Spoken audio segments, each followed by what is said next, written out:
Oke, selamat malam. Kita mulai pertemuan kita hari ini ya. Hari ini kita akan merupakan pertemuan yang ke-15.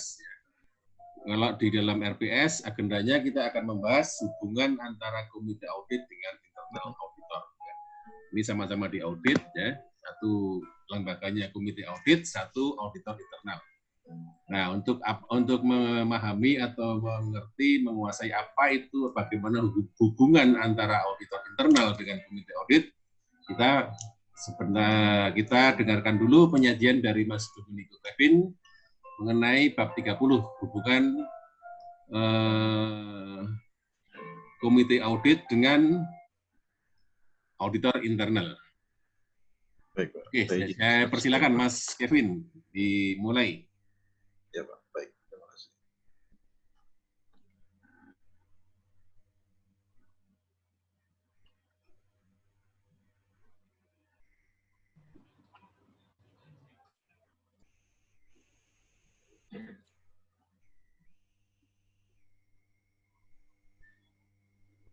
Sudah ada, Pak? Ya, sudah muncul ini, slide-nya sudah muncul, monggo silakan dimulai.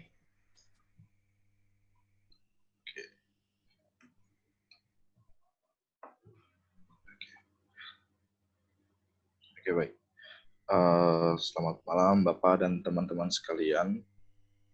Di sini saya ingin menjelaskan mengenai hubungan komite dengan internal audit dan manajemen. Yang pertama itu, kita perlu tahu apa itu komite audit.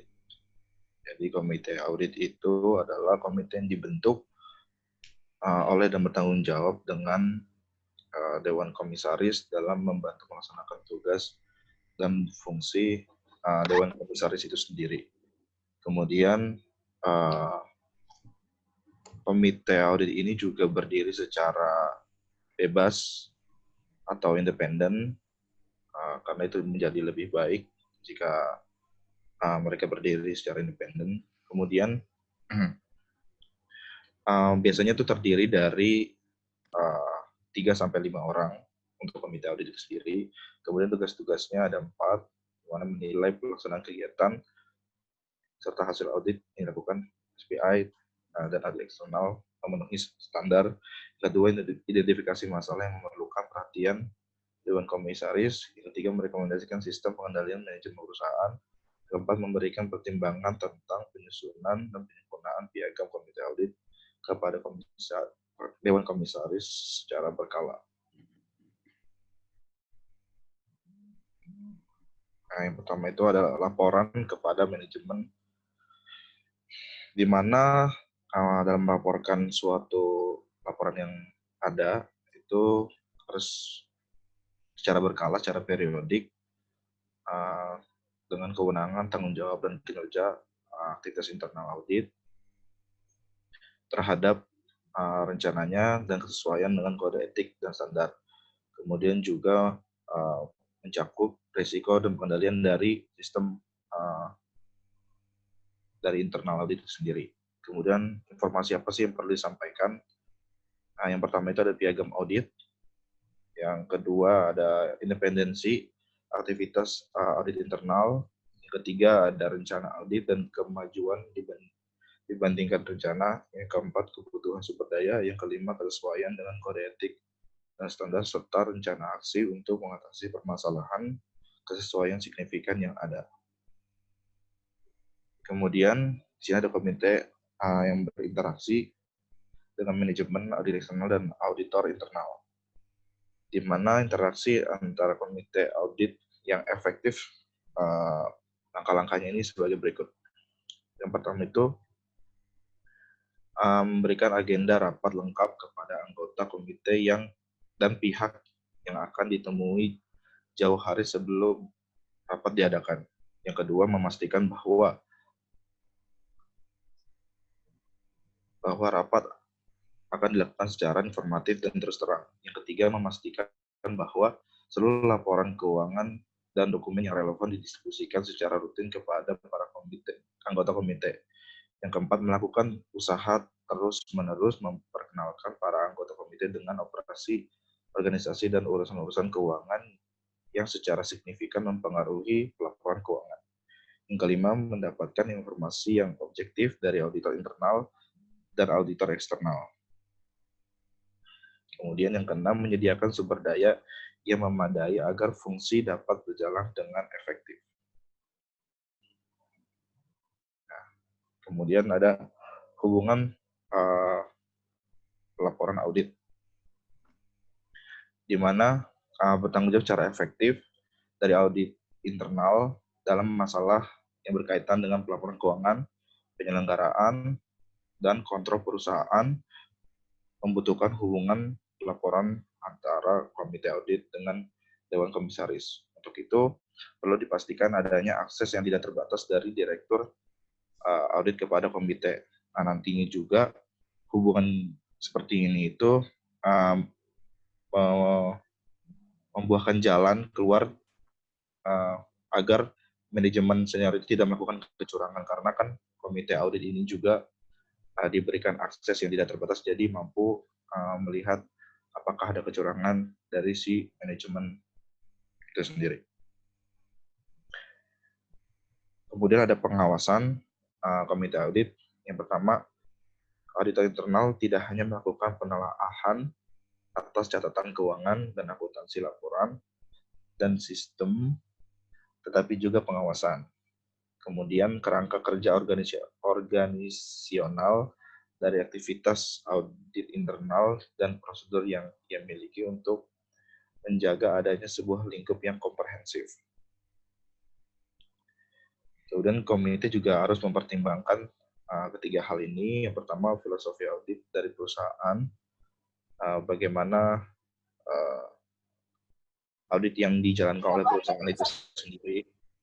Kemudian independensi audit perusahaan, apakah si auditor itu juga memiliki independensi dan lain sebagainya. Kemudian masalah logistik seperti jumlah dan lokasi staf dari perusahaan. Kemudian ini strukturnya dari Dewan Komisaris Manajemen Masyarakat.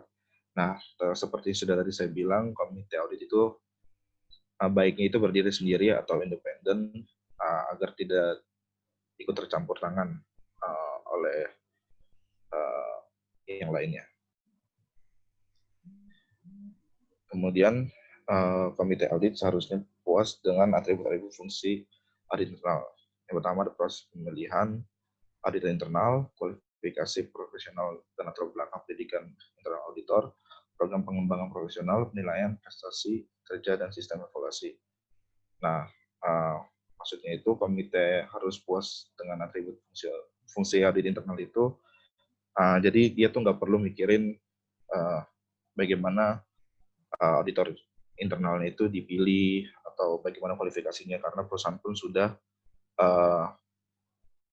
pasti ada syarat-syarat tertentu untuk memenuhi hal tersebut. Nah, komite itu hanya tinggal memeriksa, melakukan pengawasan terhadap sistem internal, bahkan auditor internal yang ada di perusahaan. Jadi dia selalu melakukan pengawasan atau pengecekan terhadap kinerjanya.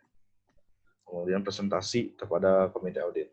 Yang pertama itu presentasi mengenai operasi dan status dari organisasi internal audit. Kemudian yang kedua, laporan dari audit yang spesifik dan mendapat perhatian dari komite audit. Nah, sebenarnya apa sih yang diharapkan oleh komite audit itu sendiri dalam melakukan pengawasannya terhadap internal perusahaan? Itu ada 6, 5W1H, apa, kapan, bagaimana, di mana, dan siapa.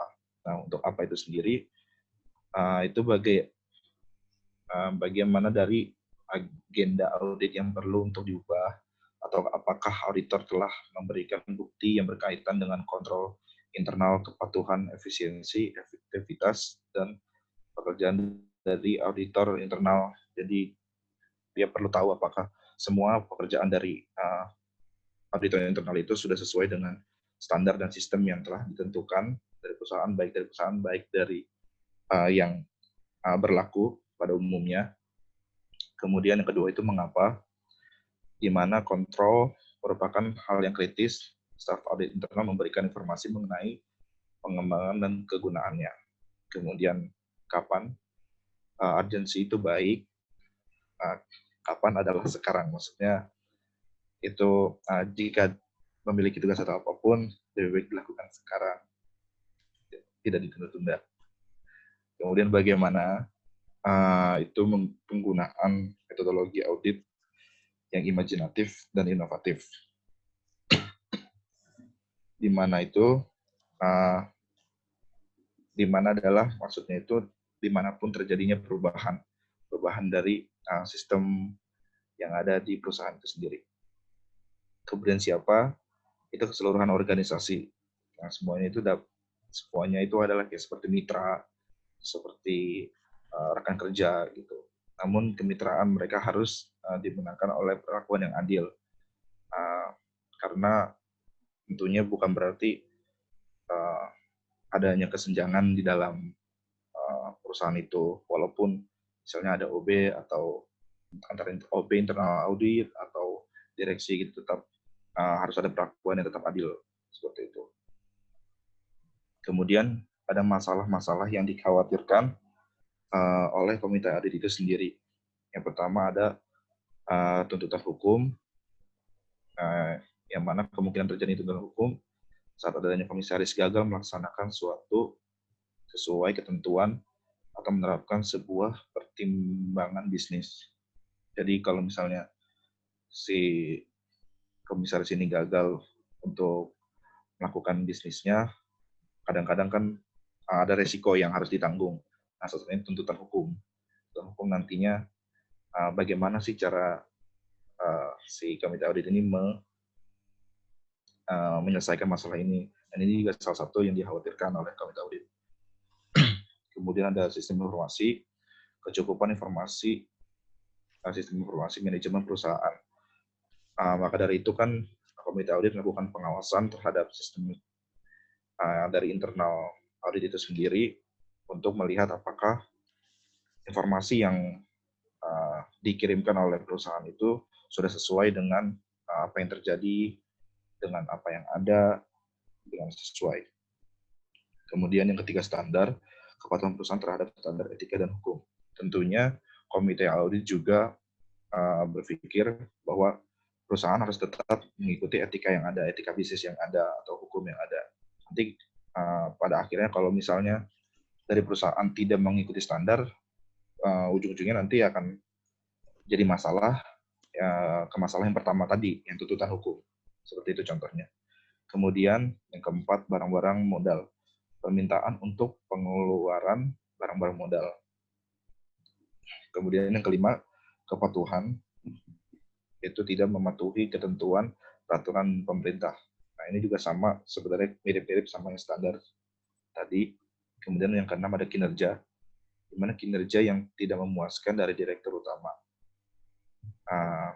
Yang ketujuh, itu latar belakang, yaitu tidak mengenal latar belakang organisasi. Tentunya kalau misalnya dari dalam perusahaan itu karyawan-karyawannya tidak mengerti bagaimana latar belakang bisnis perusahaannya, kemudian apakah yang akan dikerjakan nantinya oleh para karyawan jika dia tidak mengerti latar belakang dari perusahaan itu sendiri. Nah, kemudian ada langkah untuk mengembangkan hubungan yang baik antara auditor internal dengan komite audit. Yang pertama itu membuat draft dari usulan akta audit internal atau revisi atas akta yang menyatakan dengan jelas bahwa audit internal memiliki akses yang tidak terbatas kepada aktivitas yang diaudit maupun menjadi telinga dari komite. Kemudian yang kedua, akta ini sebaiknya juga memuat seperti rancangan ketetapan hak dari auditor internal, kemudian hak untuk bertanya, hak untuk mendapatkan informasi, hak untuk didengarkan, dan kemudian hak atas sumber daya yang dibutuhkan untuk mengerjakan hak-hak di atas. Sekian presentasi dari saya. Jika ada pertanyaan, boleh untuk ditanyakan. Terima kasih. Oke, terima kasih Mas Domenico Kevin atas penyajian presentasinya mengenai hubungan komite audit dengan audit internal. Ya, beberapa sudah kita bisa tangkap inti permasalahannya, inti materinya. Ya, ada nggak pertanyaan dari sini? Silakan. Dari rekan yang lain. Mau tanya, Dom. Silakan. Nah, kedengaran nggak, Dom? Kedengaran ya, Pak ya? Ya, kedengaran, udah. Ya. Mau tanya, kan setiap perusahaan itu belum tentu memiliki audit internal, tapi setiap perusahaan apakah pasti memiliki komite audit?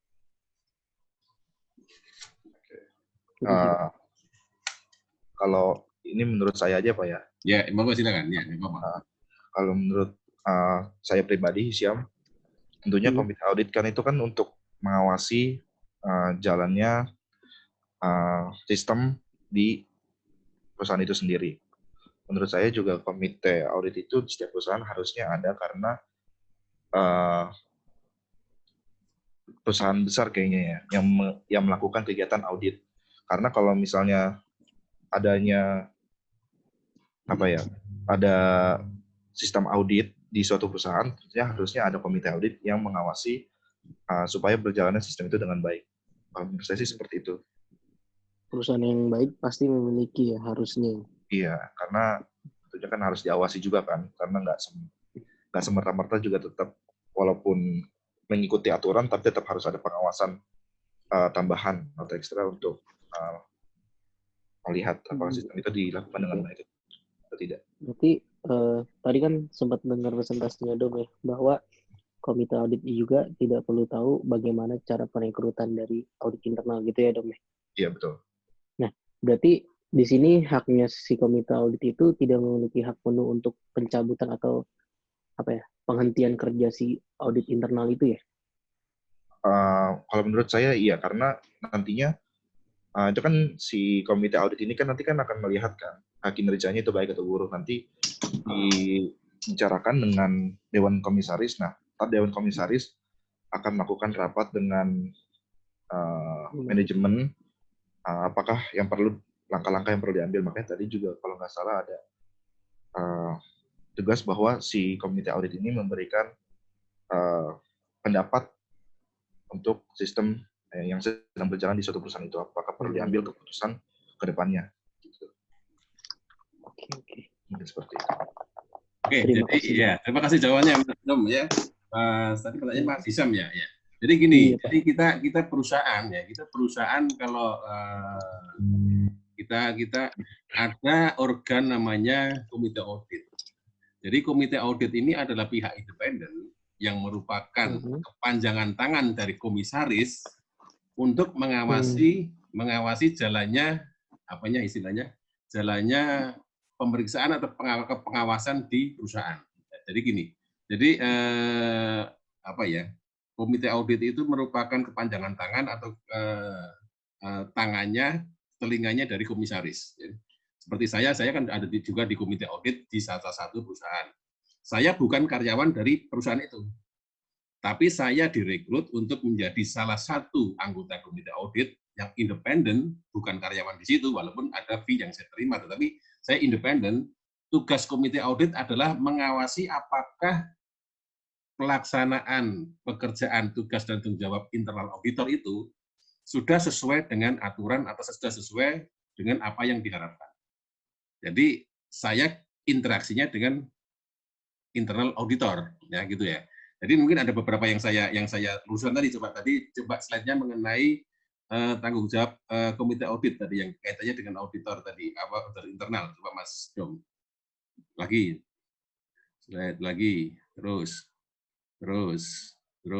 lagi. Nah ini ya tadi balik lagi. Nah ini kita sebagai komite audit ya. Dia tugasnya juga mengawasi ini, apakah proses pemilihan auditor internal di perusahaan sudah sesuai dengan ketentuan atau peraturan yang berlaku. Jadi komite audit itu seharusnya sudah puas bahwa prosesnya ini berjalan dengan baik. Ya. Kemudian kedua, komite audit ini juga melihat seberapa kuat auditor internal di perusahaan. Jadi dia juga menilai apakah kualifikasi dan latar belakang pendidikan internal auditor sudah memadai atau mencukupi untuk melaksanakan tugas pemeriksaan intern di perusahaan tersebut. Jadi komite harusnya harus puas dengan ini kan gitu kan. Kalau nggak puas ya kita sebagai komite audit kita bisa memberikan rekomendasi. Ini loh seharusnya auditor internal diperkuat dengan auditor yang berlatar belakang pendidikan apa kan gitu ya. Jadi kita ada semacam penilaian atau mengawasi bahwa internal auditor itu sudah dibentuk dan cukup kuat tenaganya untuk melakukan pemeriksaan atau pengawasan di perusahaan. Kemudian juga kita melihat apakah ada program pengembangan profesional di sistem di satuan pemeriksaan intern itu.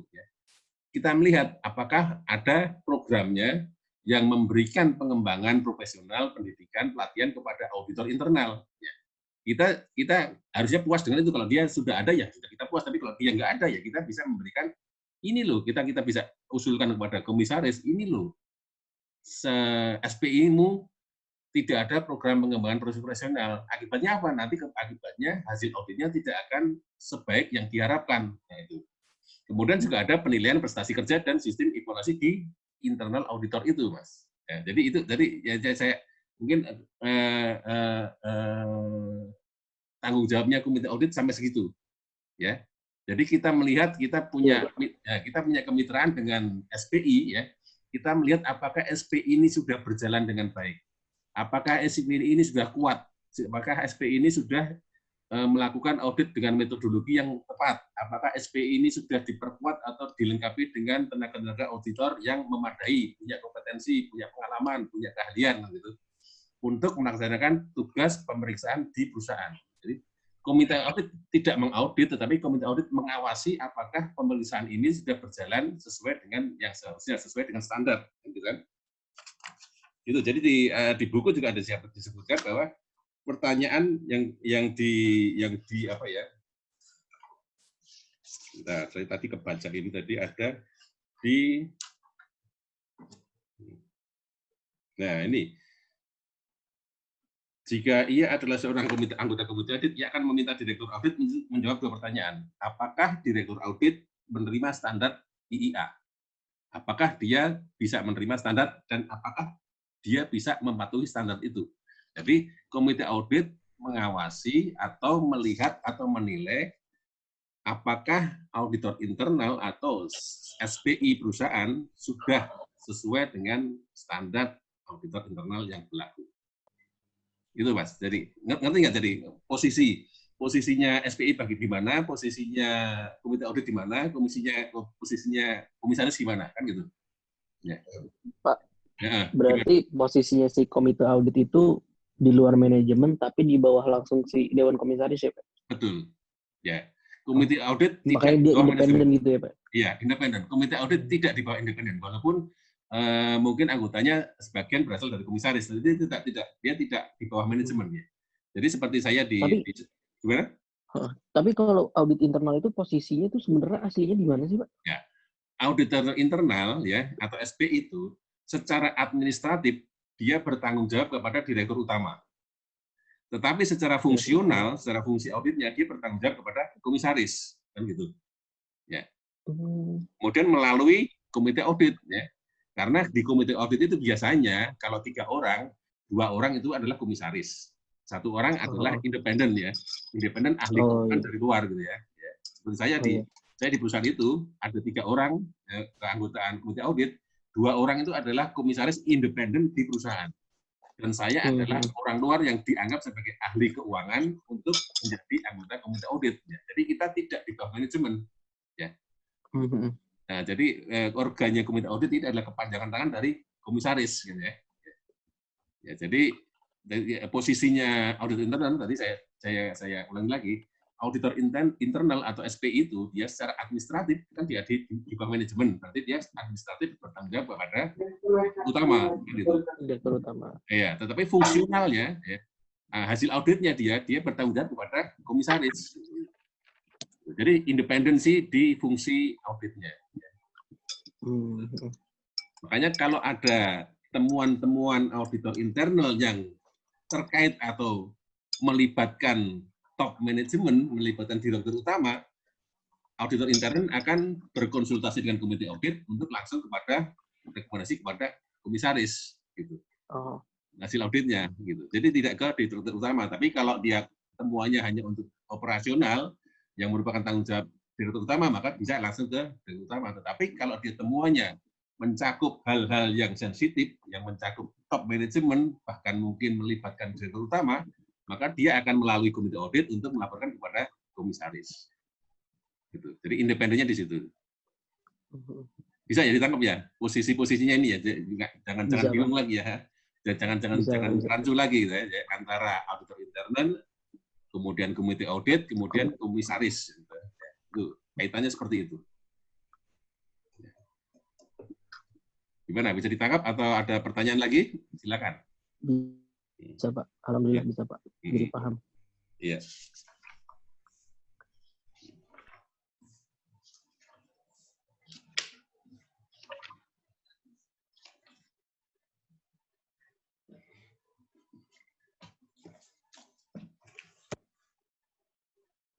Ini jadi komite audit itu kalau di ketentuan di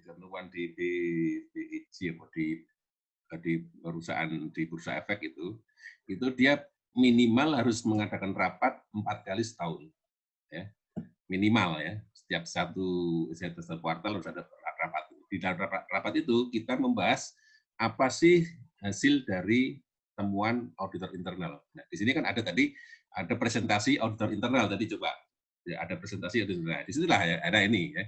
Jadi disinilah pada saat itu auditor internal akan memberikan hasil kerja dia atau menginformasikan kira-kira rencana kerja dia mengaudit perusahaan itu ke depan seperti apa. Ya.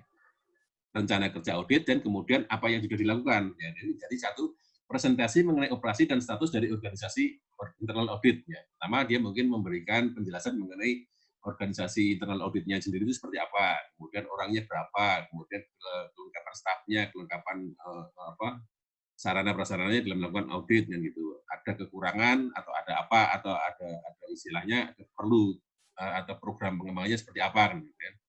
Kemudian nomor 2, mempresentasikan laporan dari audit yang spesifik dan mendapat perhatian dari komite audit. Biasanya mereka akan memberikan presentasi mengenai selama bulan-bulan sesudah pertemuan terakhir dengan komite audit, dia melakukan audit kemana saja, tujuannya apa, sasarannya apa, kemudian unit lingkupnya mana, kan, kemudian hasil dari audit itu apa, kan gitu kan.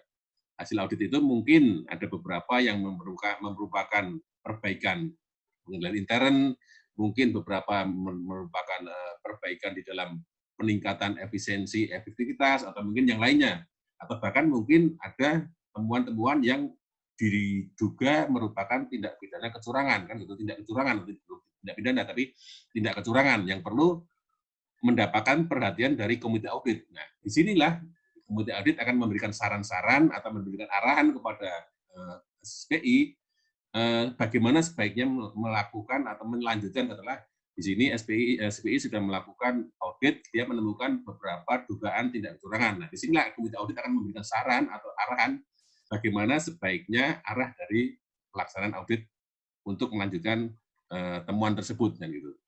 Atau mungkin di sini juga ada beberapa temuan yang menurut pandangan dari internal audit atau mungkin menurut pandangan dari komite berdasarkan rapat itu ada tindakan atau ada hasil audit yang perlu mendapatkan perhatian dari komisaris. Maka itu akan dicatat di Dewan Nilai Audit, akan dilaporkan kepada rapat Dewan Komisaris nanti, kan gitu kan. Jadi dilanjutkan.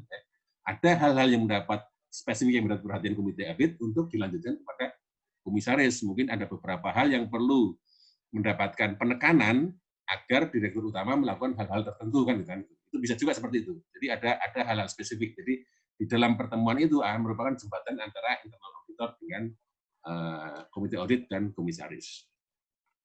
Itu yang disampaikan di dalam presentasi. Jadi ada setiap kali rapat kita akan melakukan beberapa hal yang menjadi tanggung jawab dari komite audit. Termasuk tadi yang beberapa atribut yang harusnya komite audit puas dengan hal-hal tersebut. Ya, gitu. Pak, saya mau nanya Pak. Ya, monggo Itu silakan. yang tadi Bapak jelasin itu yang maksudnya, jadi kan saya baca materi yang Bapak kasih kan ya Pak ya, di LMS. Itu kan ada topik laporan gitu ya. Topik laporan jenis 1 jenis 2 itu maksudnya itu contoh atau memang itu yang dilaporkan gitu Pak? Saya nggak masukin sih Pak di dalam presentasi ini. Laporan ya, coba saya buka dulu ininya, coba saya buka dulu slide-nya dulu ya, coba di ini dulu, di close dulu ini. Ya, saya lupa laporan, ada laporan dari auditor internal ya kalau nggak salah ya, saya lupa saja. Iya Pak. Topik laporan jenis 1 dan jenis 2 itu Pak. Ya. Topik laporan di sini.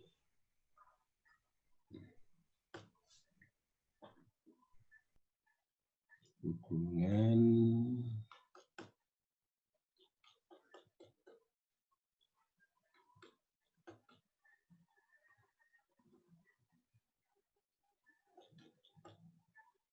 dengan tanggung jawab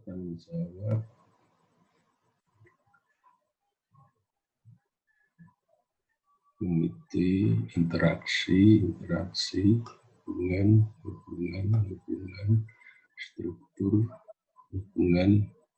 Nah, ini ya, topik laporan jenis 2.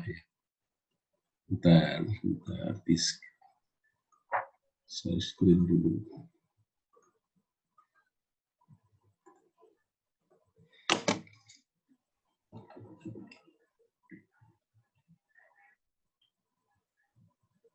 Ya, ini ya. Ini ada topik laporan jenis 1, ya. Kemudian topik laporan jenis 2 ini ya. Betul, Pak. Ya.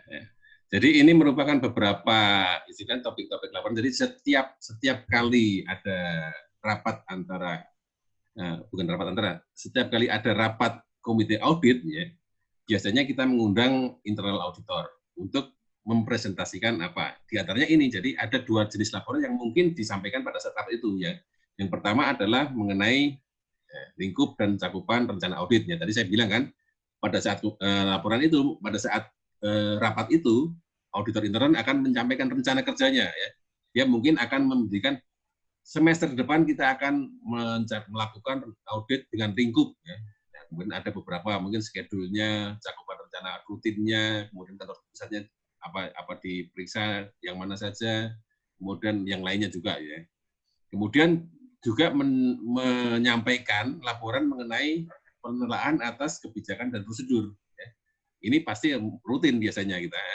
Apakah ada kebijakan dan prosedur yang sudah tidak update, yang perlu direvisi, ataukah ada beberapa hal yang perlu dimodifikasi, seperti ini kita ada kejadian COVID-19 ini. Nah, dengan adanya COVID-19 ini, ada SOP-SOP yang sudah tidak bisa kita jalankan atau harus ada dijalankan tetapi dengan beberapa modifikasi tertentu. Nah, itu harusnya auditor internal menelaah dan memberikan rekomendasi ini ya. Di sini komite audit akan memberikan arahan atau memberikan apa istilahnya pandangan mengenai bagaimana seharusnya SOP itu dimodifikasi untuk menangani atau mengantisipasi adanya kejadian COVID-19 ini ya.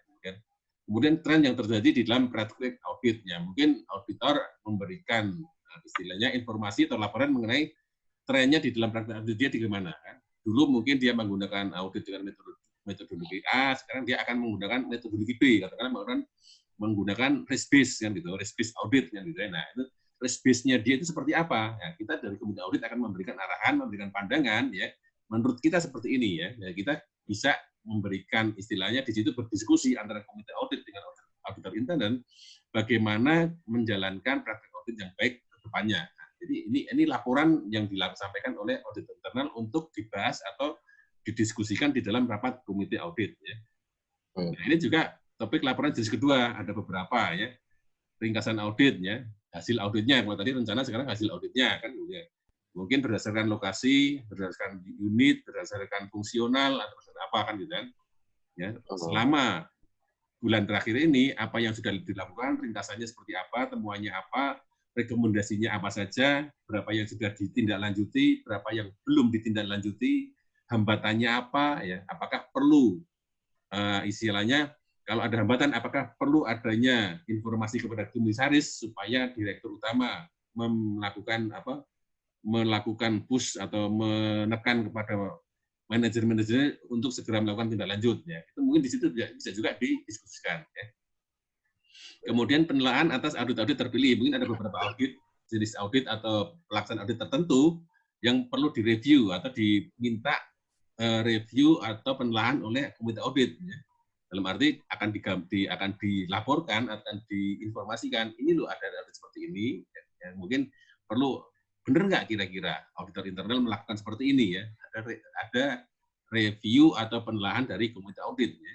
Karena di sini komite audit dianggap atau dipandang sebagai orang yang memang ahli, mempunyai keahlian, expertise di bidang audit, sehingga auditor internal minta review atau minta saran dari komite audit. Ya.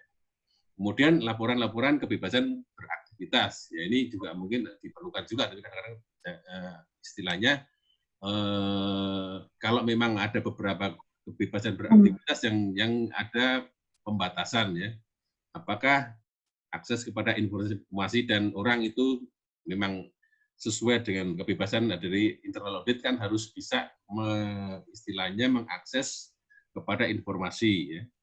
Akses kepada dewan, komite audit, dan puncak independensi dalam pembuatan laporan. Ini beberapa laporan dalam kebebasan beraktivitas ya. Ya.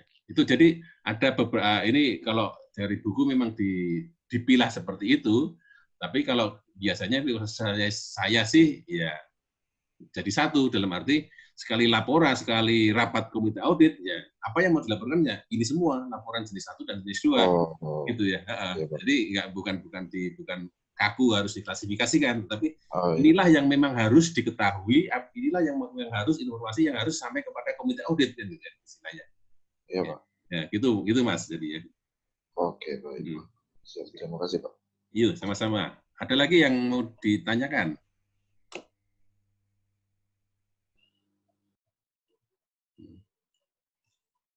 Ya.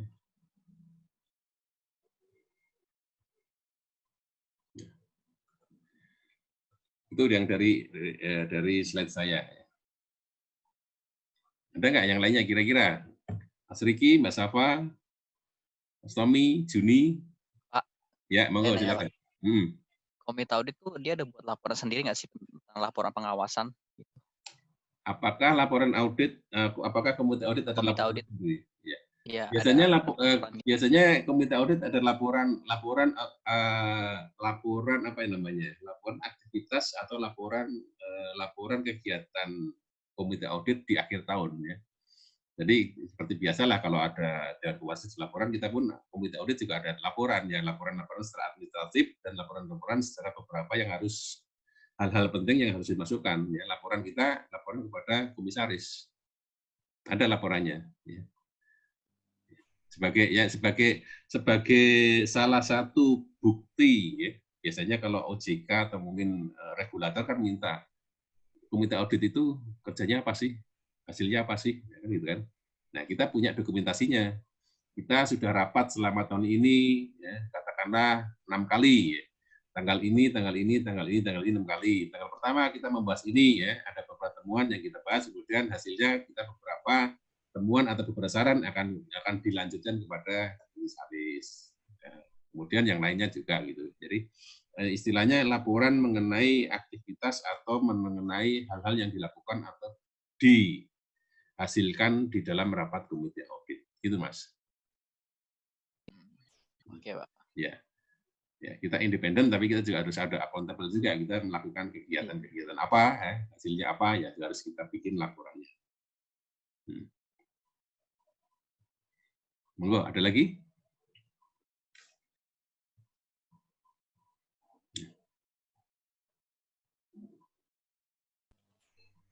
Pak, saya mau nanya soal yang piagam audit itu, Pak. Yang piagam audit itu isinya soal temuan-temuan audit itu atau gimana, Pak? Bukan. Jadi gini tadi, coba slide-nya tadi buka lagi, ada piagam audit charter. Jadi audit charter itu ada internal audit charter, ada audit committee charter ya. Jadi piagam akta mana tadi ya. Nah, ini kan informasi yang perlu disampaikan piagam audit. Kalau tadi ada ini ya, ada isi akta audit itu, akta komite audit itu apa isinya ya? Ya. Jadi di sini di buku kelihatan ya. Ada nggak disampaikan nggak di sini Mas? Mas Kevin? Hubungan kayaknya nggak ada tadi ya. Nggak ada Pak. Ya. Nggak ada ya. Ya. Ya. Jadi di dalam buku itu ya. Jadi Oh ini akta Pak. ini ya. Nah ini ya. Oh. Ini akta ini adalah semacam apa ya? Semacam apa yang dimiliki, apa istilahnya pembentukan. Ya. Nah ini langkah untuk mengembangkan hubungan yang baik antara audit internal dengan komite audit. Membuat draft dari usulan akta audit internal atau revisi akta yang menyatakan bahwa itu memiliki akses yang tidak tertutup kepada audit maupun menjadi telinga dari audit, dari komite audit. Jadi di dalam perusahaan audit internal itu punya namanya internal audit charter, akta internal audit. Ya. Akta itu berisi ya katakanlah internal audit itu tujuannya dibentuk seperti apa. Internal audit ini tugasnya apa? Internal audit ini kewajibannya apa? Wewenangnya apa? Haknya apa? Ada di charter ini, di akta ini ya, audit internal ya. Makanya ini sebelum akta ini disahkan oleh Dewan Komisaris, ya, dalam arti tugas, wewenang, tanggung jawab dan segalanya yang hak yang ada dimiliki oleh SPI disahkan oleh komisaris, ini dikomunikasikan dulu dengan komite audit. Kira-kira akta audit internal ini seperti ini cocok enggak? Sudah cukup enggak? Sudah memadai enggak? Sudah memadai sebagai dasar untuk SPI melakukan pekerjaannya, memeriksa semua aktivitas perusahaan. Kan? Ya. Karena ini adalah dasar dari auditor internal melakukan audit ya deh. Jadi ini nomor 2 kan sebaiknya juga membuat rancangan ketetapan hak dari auditor internal ya. Haknya apa? Ya. Hak untuk akses ya, akses informasi ya, harus jelas di sini kan. Hak untuk bertanya, hak untuk mendapatkan informasi, hak untuk didengarkan, hak untuk mendapatkan sumber daya yang dibutuhkan untuk mengerjakan tugas-tugas sesuai dengan hak di atas. Jadi internal audit charter itu isinya seperti itu, akta internal audit. Pak berarti ada kemungkinan bahwa piagam audit ini setiap perusahaan berbeda-beda gitu Pak? Bisa. Atau bisa berbeda-beda. Tetapi itu kalau saya melihat berbedanya cuma mungkin dari redaksional, urutan maupun atau beberapa ada penekanan tertentu saja. Ya. Kalau mau coba dibandingkan, cari aja di Google ya, audit internal audit charter dari PT apa. Ada beberapa saya lihat itu ya. Ya, dilihat aja seperti apa sih bentuknya internal audit charter itu ya. Akta internal audit itu seperti apa? Dia memuat apa kan gitu. Coba dilihat dibandingkan antar perusahaan ya. Itu bisa, jadi bisa mungkin berbeda, pasti berbeda karena semua perusahaan akan yang membentuk SPI akan menetapkan akta internal auditnya ya, dan itu disahkan oleh komisaris ya, disetujui atau ditetapkan oleh komisaris. Nah, itu kan masing-masing perusahaan berbeda, tetapi panduannya kan ada kan gitu kan, apa yang kira-kira ada di situ. Hak dan kewajibannya, tugas dan wewenangnya, ya. Kemudian pelaporannya, tanggung jawab kepada siapa, mestinya ada di situ semua. Gitu. Ya, bisa ya, bisa ngerti ya. Bisa, jadi ini ada internal audit charter, komite audit pun ada aktanya juga, piagam komite auditnya. Seperti itu juga, komite audit itu apa, tanggung jawab kepada siapa, tugasnya apa, kewajibannya apa, haknya apa, ada di akta itu, di piagam komite audit itu. Gitu. Jadi merupakan dasar atau merupakan istilahnya apa ya? Dasar atau rules kali ya, rules-nya. Ya, aturan mainnya di perusahaan itu auditor internal itu seperti apa itu? Aturan mainnya gitu lah istilahnya. Gitu. Yang sudah disetujui oleh komisaris kan gitu. Ya. Jadi kalau ada apa-apa atau katakanlah ada pembatasan, yaitu berarti sudah melawan atau melanggar keputusan komisaris. Memang dia katakanlah hak untuk mendapatkan informasi ternyata dibatasi, ya berarti dia sudah melanggar ketentuan dari komisaris. Berdasarkan akta ini kan auditor internal punya hak untuk mendapatkan informasi pada saat dia melakukan tugasnya. Gitu Mas ya sih. Bisa ya, bisa ditangkap ya? Bisa Pak. Iya.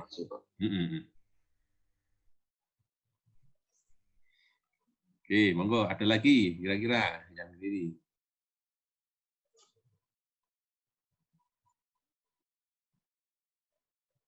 Coba Mas dari slide pertama coba kita lihat juga. Mungkin ada yang ya. Nah, ini kan komite audit, nah, tugas-tugas.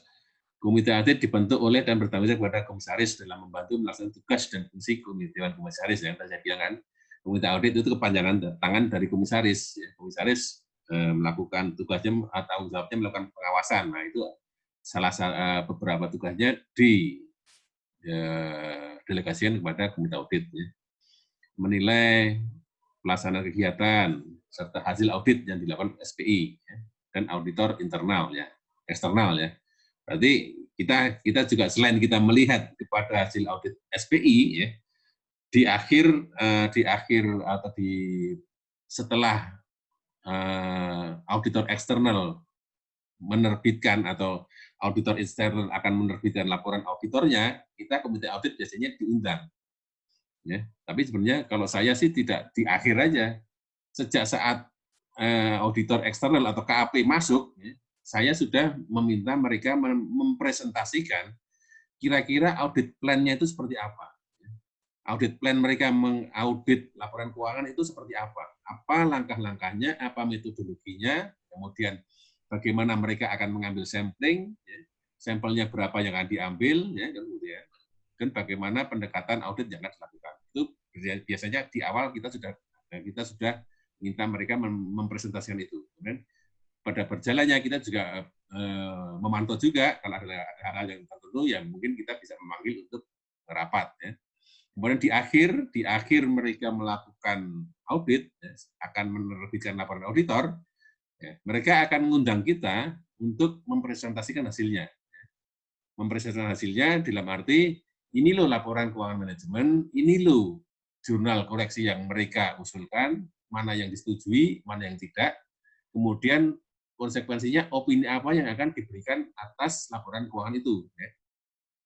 Kemudian beberapa temuan yang mungkin masuk kepada manajemen letter akan disampaikan kepada itu. Disitulah kita komite audit akan melihat atau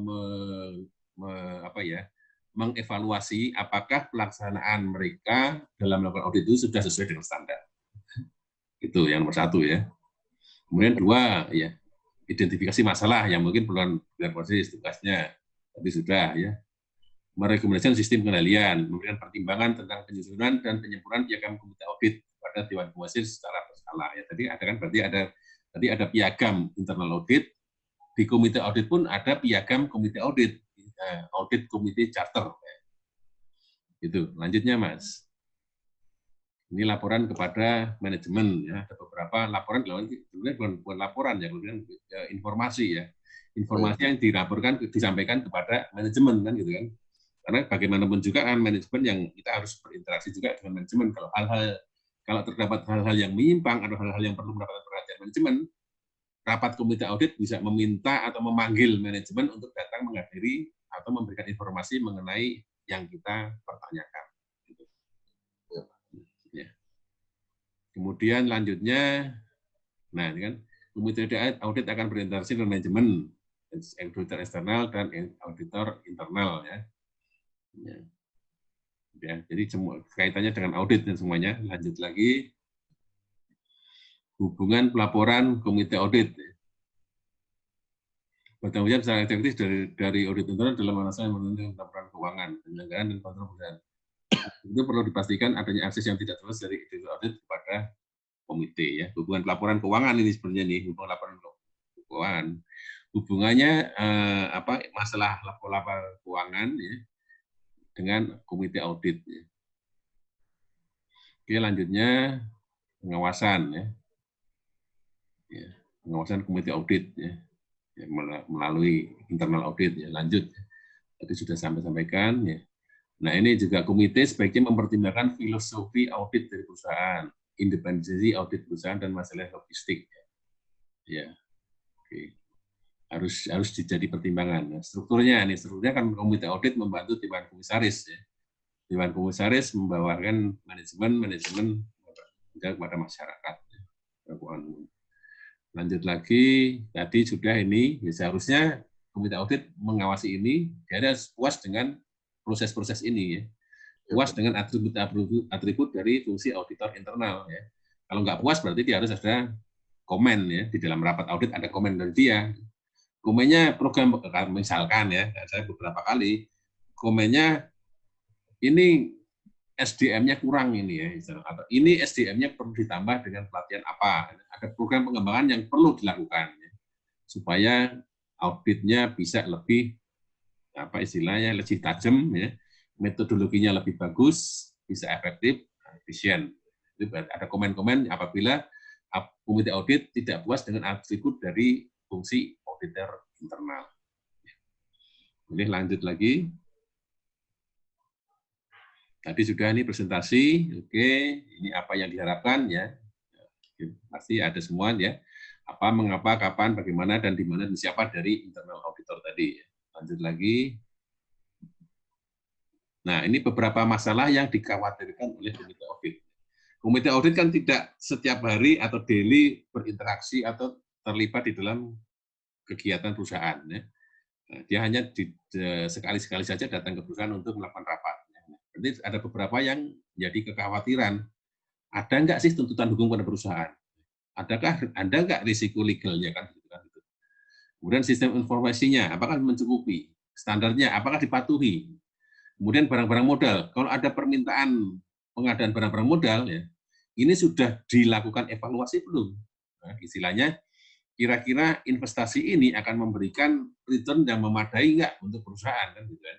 Jadi ada investasi berarti harusnya ada analisis atas kelayakan investasi itu. Apakah pengembaliannya atau rate of return-nya sudah sesuai dengan yang diharapkan. Kemudian kepatuhan, ada nggak hal-hal yang dilanggar oleh perusahaan? Ya, kalau ada ketidakkepatuhan ya pasti ya bahaya juga bagi perusahaan dan bahaya juga bagi komite audit dan komisaris. Kemudian kinerja, ya seperti apa sih kinerja dari direksi? Apakah bisa memadai, ya, bisa membawa perusahaan ke arah yang lebih baik? Ya. Kemudian latar belakang organisasi, latar belakang perusahaan, ya itu juga khawatir juga kan, kita komite audit kan dari luar, kita bukan orang dalam kan gitu, kita dari independen ya.